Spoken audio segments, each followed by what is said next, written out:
Hey there. Hi, Valerie here.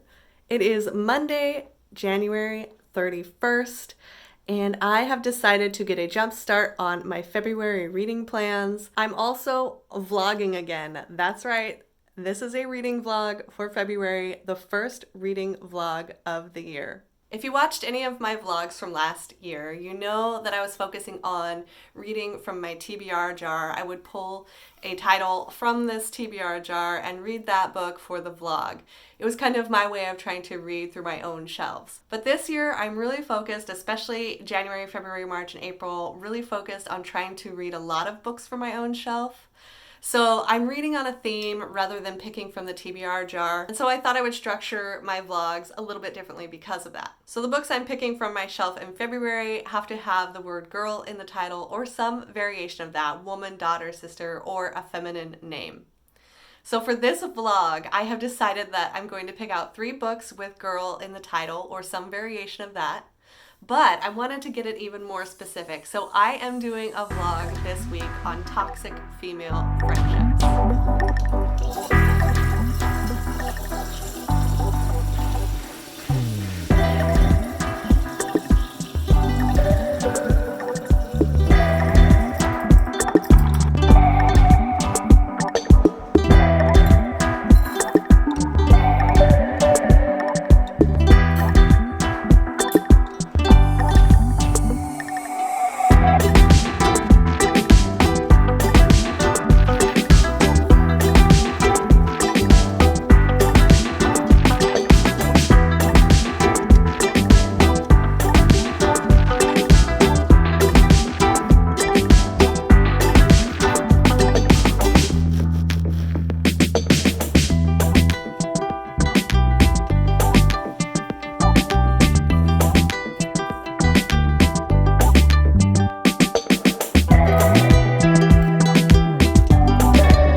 Out 3 books where the descriptions seem like it's going to be about toxic female friendships. I won't really know until I dive in, but I think there's a good chance that these are going to be about women doing other women wrong, and you know we love a good toxic friendship book. None of my friends would ever do me dirty, right? The first book I picked out for this week is Girls' Night Out by Liz Fenton and Lisa Steinke. This book is about 3 estranged friends who decide to take a vacation together to try and heal old wounds and repair the hurts that they've caused each other in the past. They go to a paradise town in Mexico and things go wrong. Too many margaritas. That's the book I'm kicking off this vlog with, and I'm gonna try and read through 3 books this week. I have been on a real good reading kick lately where I've been getting a lot of reading done. Part of that is because a couple weeks ago I got sick and I was just laying in bed reading. I'm not sick anymore. I am back to work. Today I wrote a little bit on a new book. I also edited a book that I am planning to release in May. I actually started reading Girls' Night Out this morning during one of my breaks. I'm about 40 pages in, and so far it's just riddled with secrets and juicy gossip, and there's a lot going on that under the surface of the book. These 3 friends are in Mexico. There's a lot of tension between them. Just things aren't gonna go well, I don't think. It's about 4:30. I'm wrapping up my work for the day. I think I might do a little video editing tonight, but otherwise my plans are to get some dinner, do some reading, see how these toxic female friendships play out.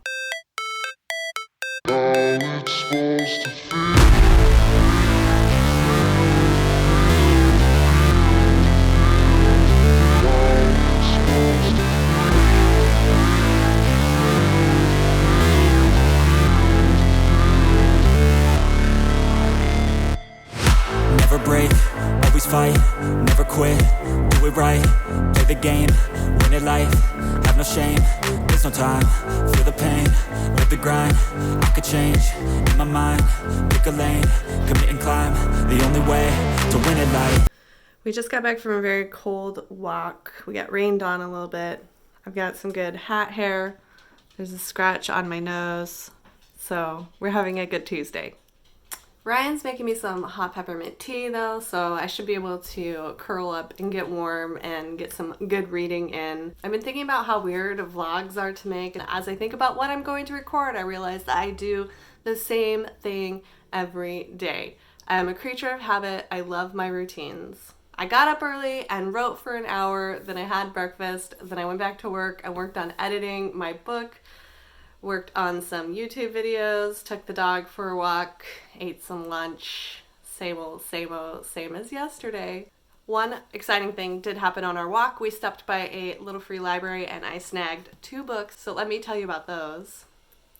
The Cassandra by Sharma Shields. I don't really know very much about this book. I am familiar with Sharma Shields. I read her book, The Sasquatch Hunter's Almanac, and I love that book. It was like a collection of short stories that were interlinked based around this young man whose mother runs off with Sasquatch and like how his life unfolds with all these weird creatures. So I'm kind of hoping this is going to have that same weird vibe. I guess this one might be about a woman who is working in a top secret research facility during World War II, but she's cursed with the ability to see the future and kind of how the mission will impact mankind. The next one I could not leave in the little free library was The Strange Case of the Alchemist's Daughter. I know a lot of people have been talking about this book. I think it is a mystery, a fantasy involving the sons and daughters of famous literary figures like Dr. Jekyll, Sherlock Holmes. I don't really know. Tell me if I should read this or not. But I also need to update you on how Girls' Night Out is going. I have read about 40% of the book and I'm really enjoying it. It's going really fast. It's one of those really bingeable thrillers where a lot happens, bam, bam, bam, all at once. The book starts out with the character Natalie. She wakes up on the beach. She's wet and covered in sand and she doesn't have any memories of the night before. The last thing she remembers, she was out drinking with her friends and maybe went off with some strange guy. So she goes back to her hotel room, to her resort room, and finds out her friend Ashley is missing. So that's how the book starts out. Then we go through a series of flashbacks where we meet the 3 friends, Natalie, Ashley, and Lauren, as they arrive at this resort in Mexico. And it's very clear from the beginning that there are a lot of tensions between these 3 women, a lot of unresolved issues. And as the book continues, we see layers starting to peel off and secrets starting to come to light. I should be able to sit down tonight and get through a lot of it. Like I said, it's really readable. I'm enjoying it.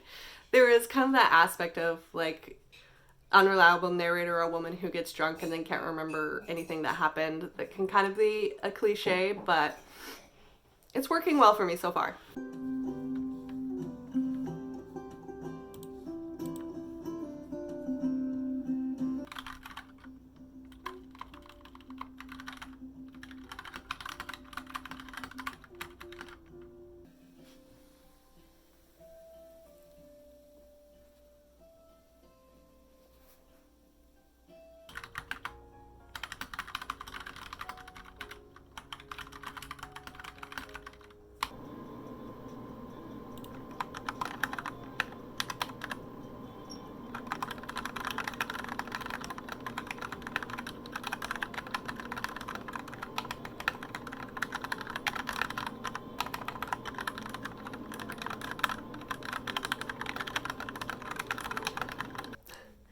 It's Thursday afternoon and I realized that I needed to update you guys on how the reading is going. I have just done a long afternoon of editing, book editing, not video editing, though I did do a little bit of that. I have been working on 1 chapter for the past 2 days. Tomorrow will be the 3rd day that I'm working on this chapter.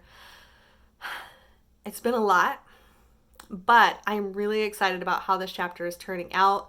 So I am getting close to like final edits for a book that I am planning to release in May.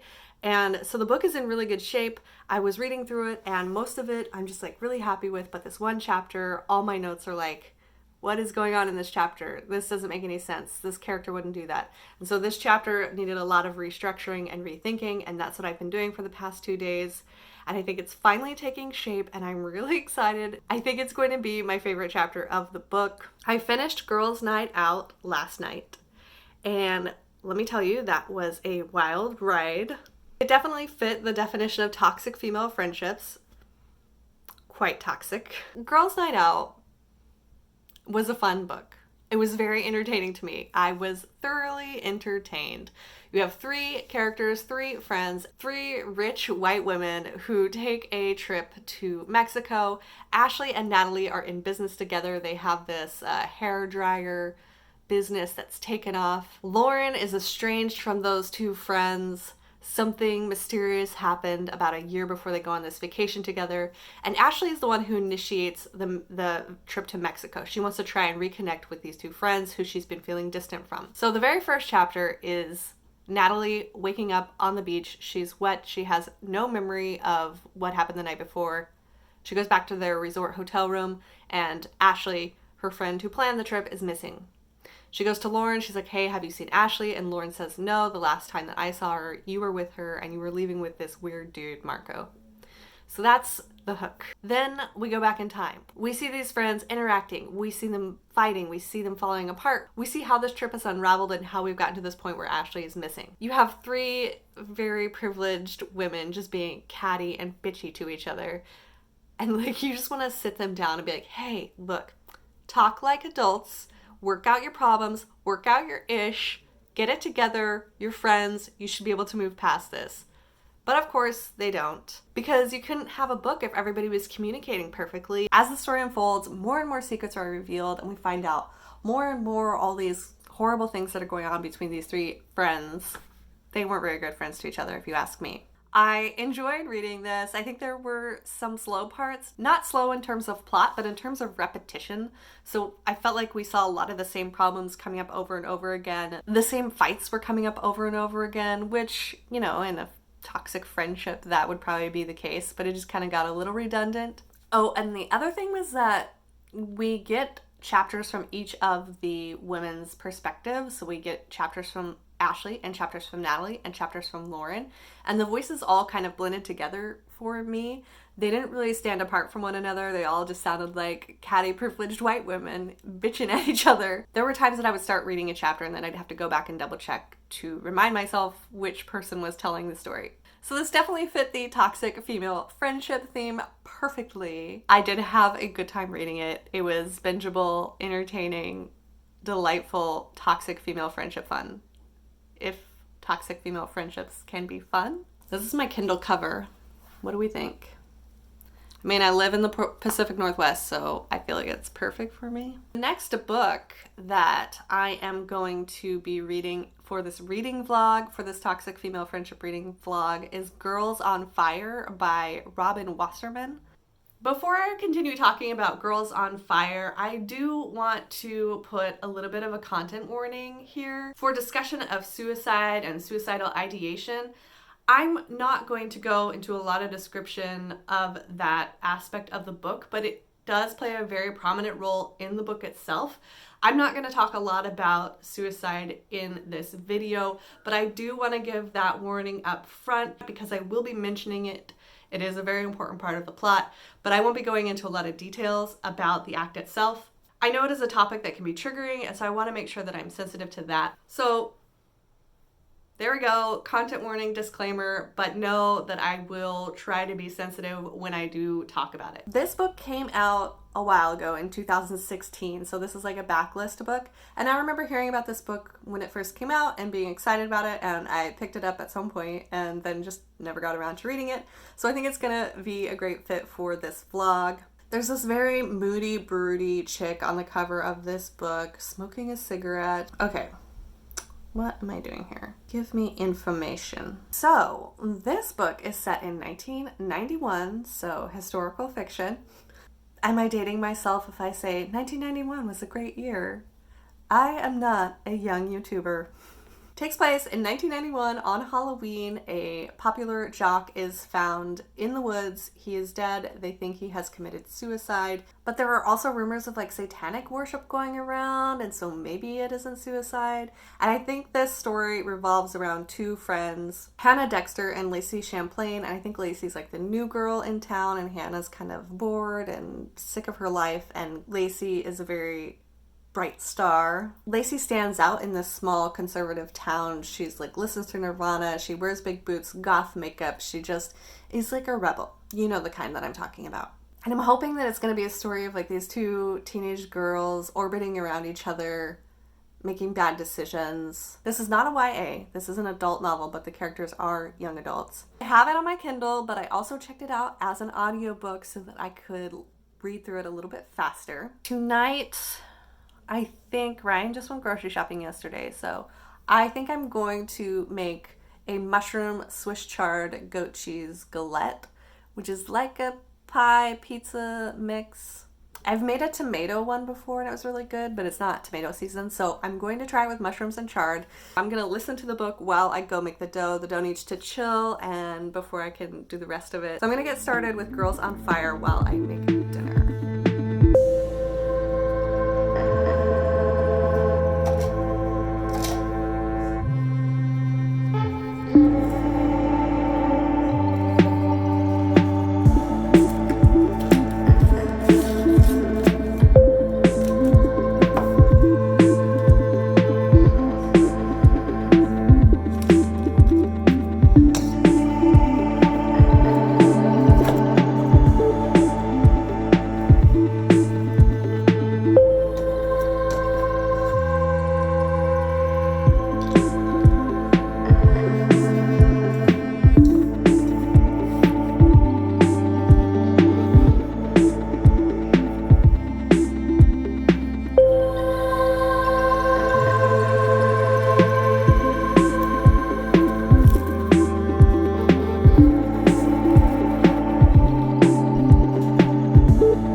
Shadowy light tonight. So the mushrooms Swiss chard galette was yummy, delicious. I am about 50 pages into Girls on Fire and I'm just gonna say one word about it tonight: Nirvana. I'd like to try and read through this book by Saturday morning, and then that would leave me Saturday afternoon, Sunday, and then Monday to read the third book that I'm hoping to get to this week for the reading vlog. So I will check in with you guys again tomorrow.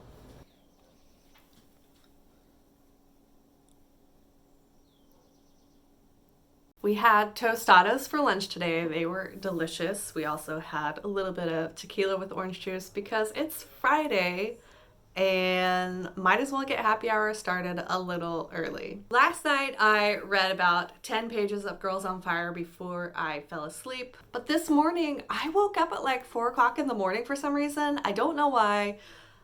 Nothing in particular, but I couldn't go back to sleep. So I ended up reading about 30 pages this morning before I got up to do some writing work. So I think I'm about 130 pages into the book. I've been switching back and forth between the Kindle and listening to it on the audiobook. I don't normally enjoy audiobook novels, like fiction audiobooks, but I like the narrators of this book, and so I am enjoying this one. I am finding the narrators, the voice actors, to be really compelling. They're doing a great job of portraying the characters and just like getting me invested in the story. We have some brilliant sunlight coming in through my window right now. So Girls on Fire is raw. I think I'm enjoying it. The writing style is kind of giving me Megan Abbott vibes. You have like angsty, angry teenage girl drama with this very beautiful, lush writing style. We have multiple narrative voices. We're kind of switching back and forth between the main characters, Lucy and Hannah. And there's also some other narrative voices that come into play too. So basically you have this small town in Philadelphia. It's kind of a religious conservative town in the 90s. And Lucy is the new girl in town. Hannah has been there a while. Hannah is kind of an outcast. She's not necessarily like picked on at school or anything. She just isn't like one of the popular kids, but she gets along. She does fine. But she's kind of bored with her routine. She's bored with her life. And then she makes friends with Lucy. And Lucy decides to give Hannah a new name. She says, I don't like your name, Hannah. I'm going to call you Dex. Hannah's last name is Dexter, so Lucy shortens that, whether Hannah likes it or not. But Hannah kind of decides to embody this new name and this new friendship and all these things that she is discovering about herself as she and Lucy become closer friends. As the story goes on, you begin to find out some secrets about Lucy and how she's kind of manipulating this relationship a little bit. There's a closeness between the girls that feels dangerous and devastating. I'm getting nervous about where this story is going. There are definitely a lot of raw, teenage, close to the skin emotions happening in this book. There are a lot of bad things that happen, sometimes because of the girls' choices, sometimes things out of their control. There are also some interesting layers in here with the setting aspect where we have the moral panic, the decade of satanic panic where communities were worried about their children listening to rock music and being influenced by the devil and, rebelling in this way. One of the major details in the book is that Lucy is obsessed with Nirvana and with Kurt Cobain.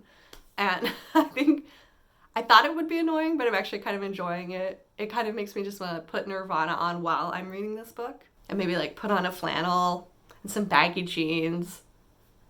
Get a little grunge. I'm definitely getting some toxic female friendship vibes from this book. So, it is almost 1:30 on Friday. I want to get one more editing session in for the book that I'm working on. I think I told you guys that I was working on a really hard chapter all week. I finished that chapter. It is done. I'm so excited. I think it's one of my favorite chapters of the book now. And I'm kind of moving on into the ending of the book. But I'm working on one right now. I'm about halfway through it and I should be able to get it done in the next hour and then I'm going to call it a day. I am going to take the rest of the afternoon to myself, get a little reading done, maybe clean up the house a little bit. Ryan and I were sick 2 weeks ago and yes, with that. And it has taken me like 2 weeks, almost 3 weeks to finally feel like myself again. Like I'm finally starting to feel better and like get all my energy back and feel excited and like ready to take on the normal tasks of adulthood.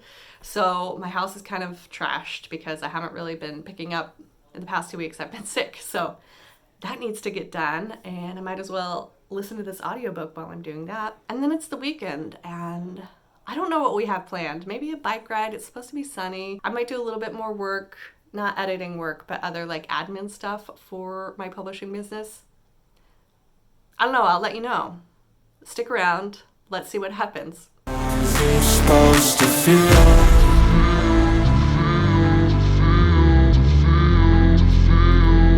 How's it supposed to feel?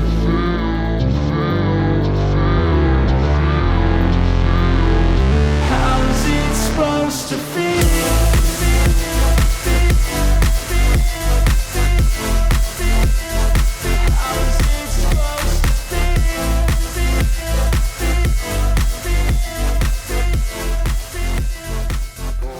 Saturday evening, I just finished reading Girls on Fire by Robin Wasserman. That book is a lot. It was pretty intense. I think it's a book I'm going to be having a lot of feelings about for a long time.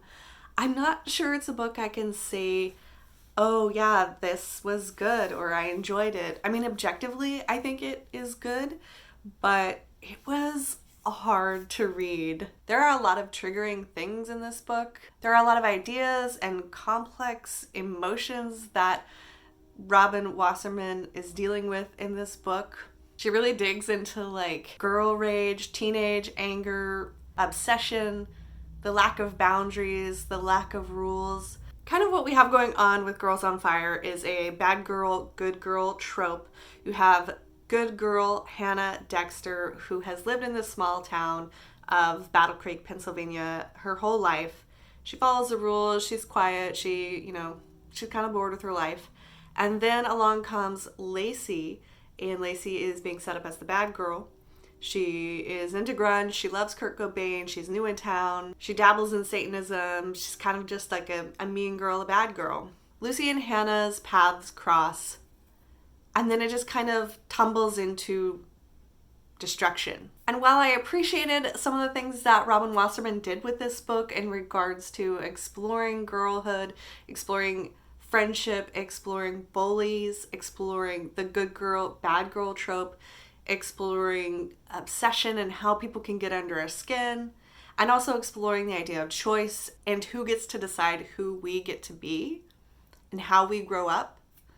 While I enjoyed a lot of that, some of it did feel, like I said, a lot over the top even, where you would have one bad thing and then another bad thing and then another bad thing, and just when you think all the bad things could have happened, there's this whole other bad thing. And again, I think there was a little bit of over-exaggeration here with some of the things that were happening in the book, but I think partly it was like to try and push these girls to their limit, to try and make them break, to try and see what they stand for and what they will give up. The story was gripping, the writing was compelling. The writing sometimes too could be a little bit purple prosy, which I don't really mind. I liked it. I felt like it kind of added to the tone of the book, to the element, kind of this frenzied, crackling prose. There were actually a lot of lines that I underlined in this book because I just found them to be, they just popped off the page. We were all living in Satan's America now, at least according to Pat Buchanan.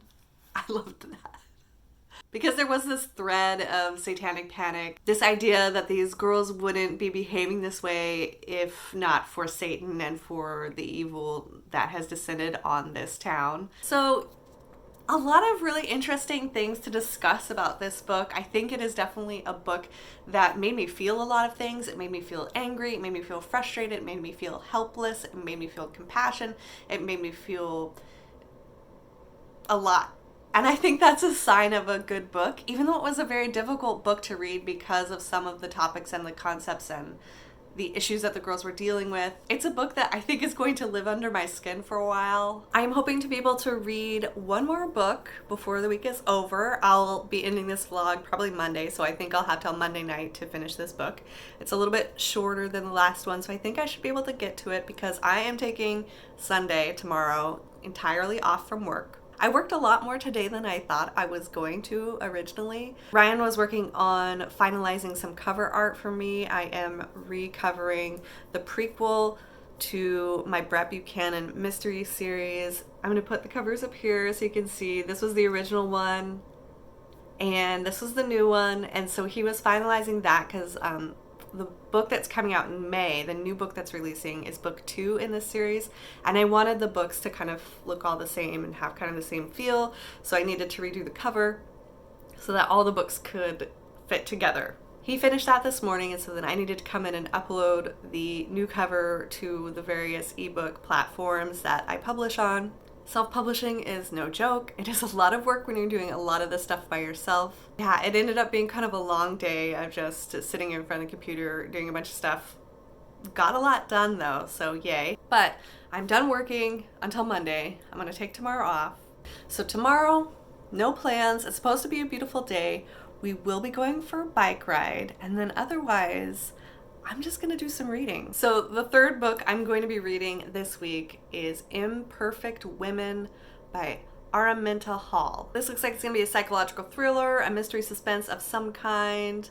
Here's what the description says. When Nancy Hennessy is murdered, she leaves behind 2 best friends, an adoring husband and daughter, and a secret lover whose identity she took to the grave. Let's dive into this one. I'm hoping it will be more Girls Night Out than Girls on Fire, because Girls on Fire was a lot.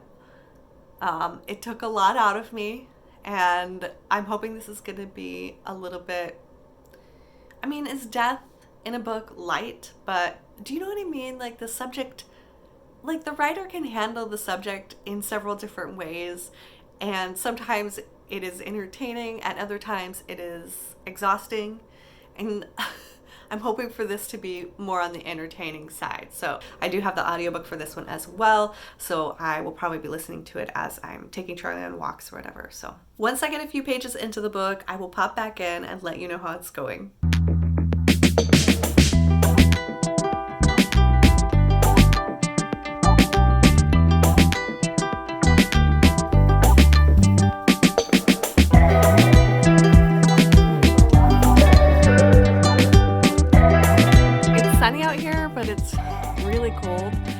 So I'm going to take Charlie for a walk. I am finding Imperfect Women to be kind of hard to get into. It's slow to start. So I'm switching to the audiobook and hoping that helps a little bit.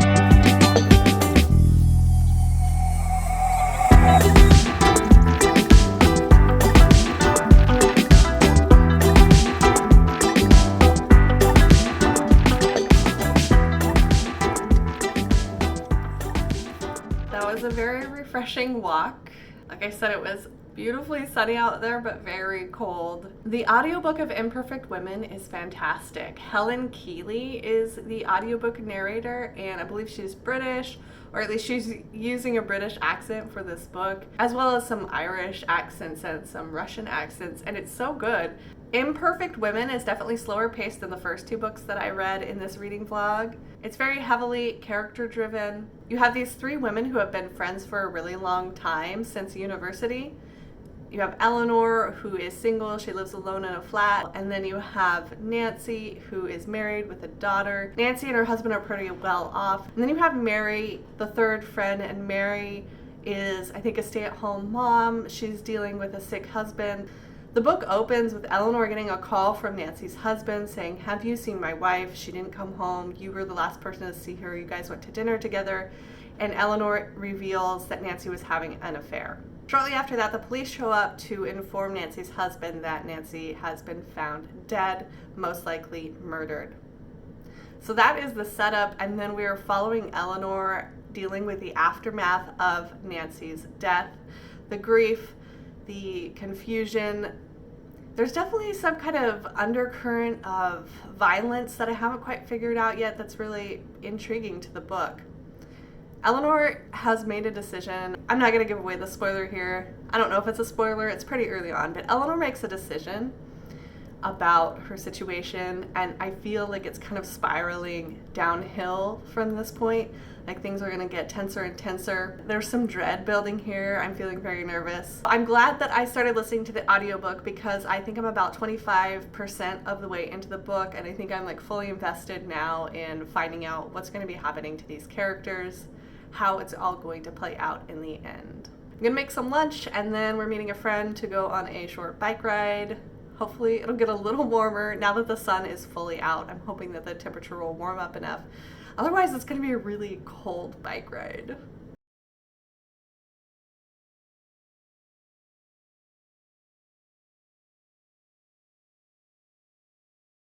It's Sunday evening. It's getting dark outside. Our bike ride was fun. The sun was out. It was so beautiful. We rode down to the river.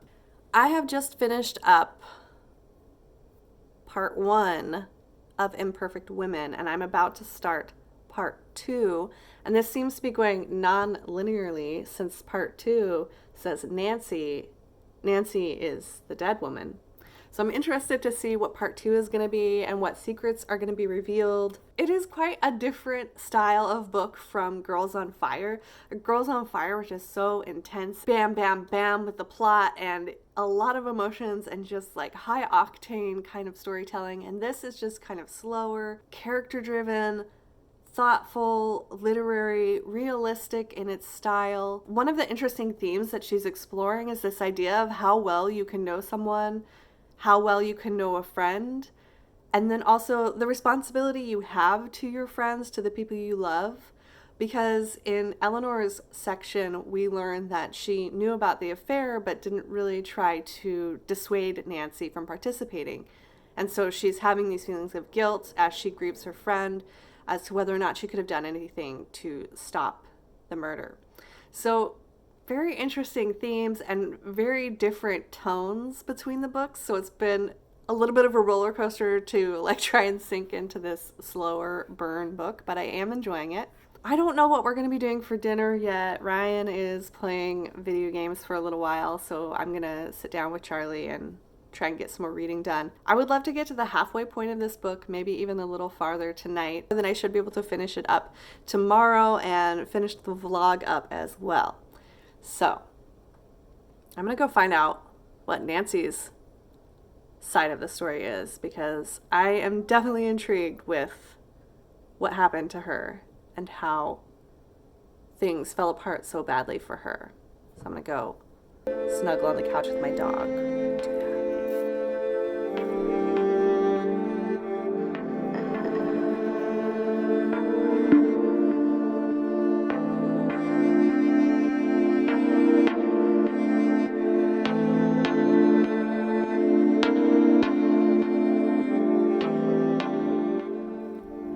Happy Monday.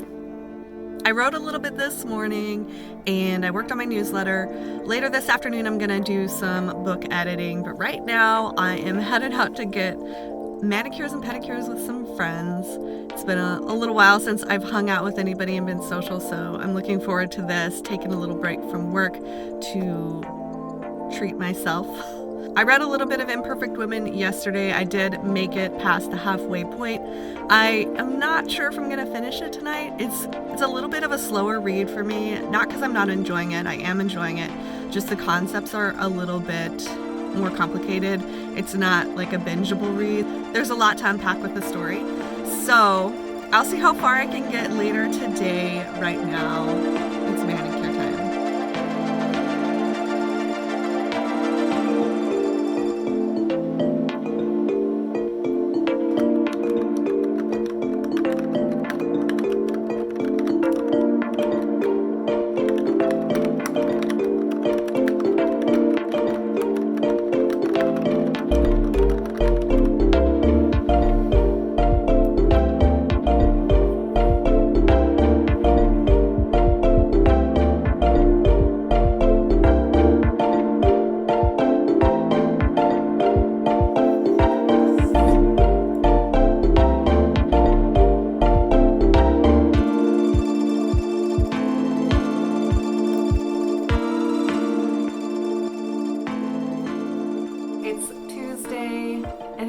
Week since I started this reading vlog, and so I think it's time to wrap it up. I finished drafting a new book this morning, which feels great, and then my day just went downhill, and I'm not going to get into it. Everything's fine. I'm fine.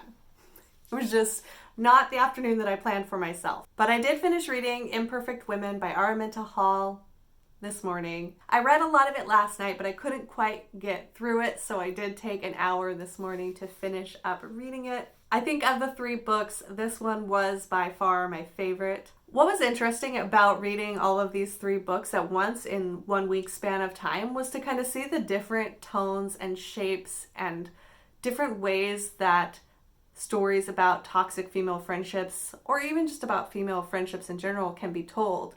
You had one, Girls' Night Out, that was very plot-driven and a little bit frenetic and very focused on being very page-turnery and very exciting. Then you had Girls on Fire, which was a little bit more literary with the prose style, but still focused on plot and almost a little bit on like shock value, but also explored a lot of interesting feminist themes and themes about girlhood and growing up and anger and rage. And then you had Imperfect Women. Now, Imperfect Women is a very character-focused book. There is a plot. One of the friends is murdered, but it doesn't unfold in the typical way a thriller or a mystery novel might. It was a very slow peeling back of layers and secrets. We saw the story unfold from the three friends' perspectives, and in each section we got a new side of things. We saw a new way of looking at the facts of this murder. Now, Imperfect Women was very introspective. It was very much an interior book, very much a look at character arcs and character development and how a person changes over time, how they grieve, and how they come to terms with the losses that they have in this life. So it was very introspective. It was very interior. Because of that, there was a little bit of feeling of telling versus showing. So we were told the story rather than shown the story in scenes. But for me, I found the narration to be very compelling, despite the fact that I was being told a lot of it. I think it's because the author was able to kind of dive deep into the characters' minds and into their emotional state and just draw out the fragile nature of humanity and especially the fragile nature of womanhood. And I don't know, maybe it was just that Imperfect Women hit me in a different way. I saw some of myself reflected in this book, in these women who are living on this page. And so I guess I just connected more with Imperfect Women. Maybe it's just the stage I'm at in my life. Maybe it was just the right book at the right time. I'm not exactly sure, but it was a really powerful book for me. This exploration of how well do we know ourselves? How well do we know our lovers? How well do we know our friends? How well do we know the people around us? How can we be there for our friends if we're not even there for ourselves? There were a lot of questions raised and a lot of interesting themes explored in this book. And while I wasn't surprised by how it ended, I was still very shaken when I got to the end. I found it to be a very unsettling, thought-provoking, a tender book, and yet it was cruel at the same time. It was a slow burn psychological thriller that just cut me to the bone. It wasn't what I was expecting at all, but it was like the perfect book for me at the perfect time. It was exactly what I needed. I did enjoy switching back and forth between the audio and the physical version of the book. I do think that helped with finding my footing with the story. It did take me a little while to kind of get settled into how the story was being told, and the audio narrator was great for helping me find my way into the story. So this week has been kind of interesting to read these 3 books that have similar themes but were just handled in very different ways. It's been interesting to work through the different levels of womanhood, from girls to teenagers to young women to older women, married women, single women. I've really enjoyed this week. I've enjoyed this vlog, and I hope that you have too. And if any of these books sound interesting to you, let me know if you decide to read them, or let me know what your favorite books about toxic female friendships are. I'm gonna go call and check on my friends.